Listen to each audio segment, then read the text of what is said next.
Venez à moi, vous tous qui êtes fatigués et chargés, et je vous donnerai du repos. Matthieu 11, 28.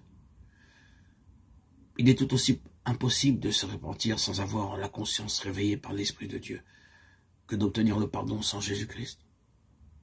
Jésus-Christ est la source de tout bon sentiment. C'est lui seul qui peut mettre dans nos cœurs l'horreur du péché.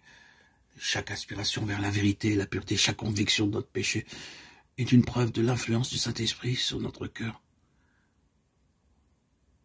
Jésus a dit, quand j'aurai été élevé de la terre, j'attirerai tous les hommes à moi. Jean 12, 32. Il faut qu'il soit révélé aux pécheurs comme le Sauveur mort pour les péchés du monde. Car c'est la contemplation du Fils de Dieu sur la croix du Calvaire qui commence à nous révéler le mystère de la rédemption. La bonté de Dieu qui y éclate nous amène à la repentance. En mourant pour les pécheurs, le Fils de Dieu a manifesté un amour incompréhensible. Or, la contemplation de son amour touche le cœur, frappe l'esprit et brise toute résistance. Il arrive, il est vrai, à l'homme d'être confus de ses péchés, de délaisser certaines mauvaises habitudes, avant d'être conscient de la puissance d'attraction de Jésus-Christ. Mais chaque tentative de réforme basée sur un désir sincère de bien faire est le résultat de cette puissance d'attraction. Une influence dont il ne se rend pas compte agit sur son âme, ranime sa conscience et amende sa conduite extérieure. Et à mesure que le Sauveur attire ses regards sur la croix et lui fait contempler celui que ses péchés ont percé, les commandements de Dieu parlent à sa conscience.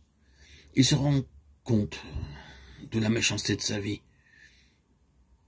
Il comprend que le péché a jeté de profondes racines dans son cœur. Il commence à entrevoir la justice de Jésus-Christ et il s'écrie quelle n'est pas la gravité du péché puisqu'il a fallu un tel prix pour la rédemption de ses victimes. Tout cet amour, toutes ces souffrances, toute cette humiliation était-il nécessaire pour que nous ne périssions pas, mais que nous ayons la vie éternelle? Il est vrai que le pécheur peut résister à cet amour, refuser de se laisser attirer par le Sauveur. Mais s'il ne résiste pas, il sera inexorablement attiré vers lui. Il ne pourra faire autrement.